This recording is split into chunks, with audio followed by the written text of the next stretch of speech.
بھی کھائے بغیر نہیں آ سکتی، یہ ذہن میں رکھنا. دیکھو ویجیٹیرین جو ہوتے ہیں نا، ویجیٹیرین جو مسلمانوں کے چہرے پہ چمک اور رونق ہوتی ہے، وہ ویجیٹیرین کے چہرے پہ نہیں ہوتی. چہرے پہ رونق گوشت کے بغیر آ نہیں سکتی، گوشت چربی کے بغیر. لیکن مان لو آپ ڈاکٹر سے پوچھ کے کھا لینا تو مرو گے، تو مجھے نہیں پکڑنا تھا. خیر ہم آگے چلتے ہیں. آگے اللہ فرماتے ہیں وَمِنَ الْمَعْزِ اثْنَيْنِ، اسی طرح بکری میں سے بھی دونوں، بکرا بھی حلال اور بکری بھی حلال، تو بکرے کا گوشت بھی ہے. اور آگے اللہ نے فرمایا وَمِنَ الْإِبِلِ اثْنَيْنِ، اونٹ میں بھی نر اونٹ بھی حلال اور مادہ اونٹ بھی حلال. تیسرے نمبر پہ اللہ نے اونٹ کے گوشت کا تذکرہ کیا، اور چوتھے نمبر پہ اللہ نے گائے کا تذکرہ کیا. وَمِنَ الْبَقَرِ اثْنَيْنِ، کہ گائے میں بھی بیل بھی حلال اور گائے بھی تمہارے لیے حلال. بھینسا اور بھینس بھی گائے ہی کی جنس میں شامل ہے، وہ بھی اسی آیت میں خود بخود داخل ہو گئے. تو یہ 4 قسم کی نعمت اللہ خاص طور پہ بیان کر رہا ہے. پوری دنیا میں ان 4 جانوروں کا گوشت بہت زیادہ کھایا جاتا ہے، تو اس میں کچھ تو ہے نا.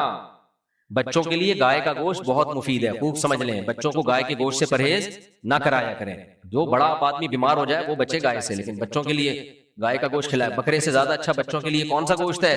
گائے کا. میں بعض ملکوں میں گیا ہوں، وہاں گائے کا گوشت مہنگا ہے بکرے سے بھی. کہتے ہیں گائے میں پروٹین زیادہ ہے. ابھی افریقہ میں ہو کر آیا، بکرے کو تو کوئی پوچھتا ہی نہیں.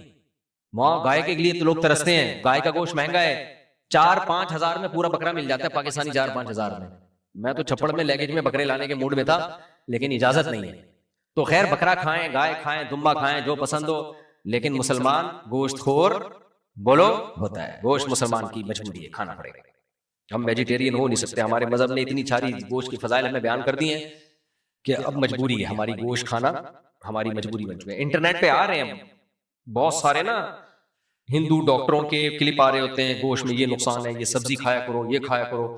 میں سوچ رہا ہوں کہ ایسے ڈاکٹر کی دعوت کر کے اس کو ایک دفعہ دمبے کو چربی میں پکا کے نا، اور پہلے بھوک لگاؤ، اس کو ٹائٹ قسم کی بھوک لگاؤ، اس کے بعد دمبے کو چربی میں پکا کے کھلاؤ. بول مزہ آیا کہ نہیں آیا؟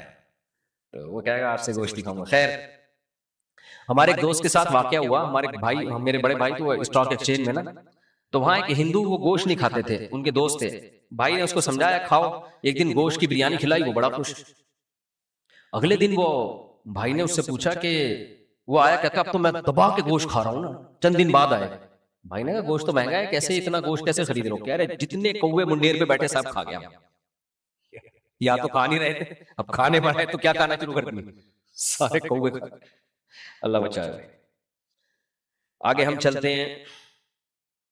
یہ اسی میں آیت آئی وَعَلَى الَّذِينَ هَادُوا حَرَّمْنَا عَلَيْهِمْ شُحُومَهُمْ وَمِنَ الْبَقَرِ وَالْغَنَمِ حَرَّمْنَا عَلَيْهِمْ شُحُومَهُمْ. اللہ کہتے ہیں گائے کی چربی بھی حرام کی تھی ہم نے یہودیوں پر، اور بکرے اور بکریوں کی چربی بھی حرام کی تھی. چربی نہیں کھانا، تم خالی گوشت کھاؤ کھرو. اور میرے خرچے پہ، استغفر اللہ، میرے خرچے پہ نہیں، میں نے کیا کہہ دیا، میرے مشورے پہ ایک دفعہ آپ بریانی کوکنگ آئل کے بغیر پکائے، گوشت جس میں چربی زیادہ ہو، رواج ہو، چربی ہو، پکا کے دیکھیں. مجھے بھی کھلا دینا، پھر مزہ نہ آئے پیسے واپس. نہ وہ پیٹ پہ بوجھ بنے گی.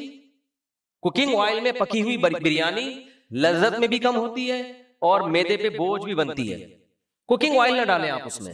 آپ کیا کریں، اسی کا جو گھی ہے نا، یعنی گوشت ایسا لیں جس میں چربی زیادہ ہو، رواج زیادہ ہو، رواج بھی چربی ہی کی طرح کا ہوتا ہے، اس میں آپ پکائیں، مزہ نہ آئے پیسے واپس. اور باسمتی چاول ہونا چاہیے، سیلا چاول نہیں.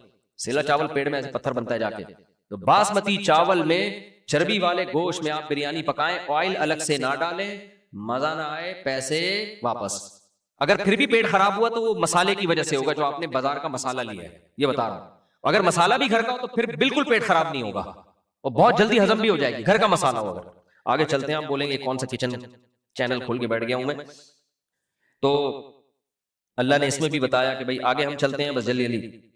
قل تعالوا اتل ما حرم ربکم علیکم. اب مشرکین نے نا خامخواہ کی چیزیں، گوشت نہیں کھاؤ تو یہ نہیں کھاؤ تو فلاں، جیسے ہندو لوگ بھی اپنے مذہب کے حساب سے یہ کہتے ہیں بھائی سبزیاں کھاؤ، گوشت کیوں کھا رہے ہو.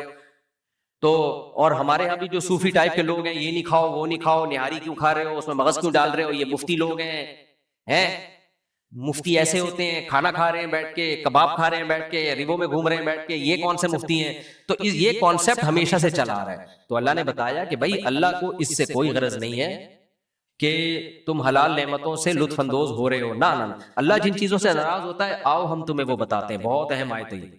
قل تعالوا اتل ما حرم ربکم علیکم. اے نبی ان سے کہہ دیجئے آؤ میں تمہیں بتاتا ہوں حرام کیا ہے.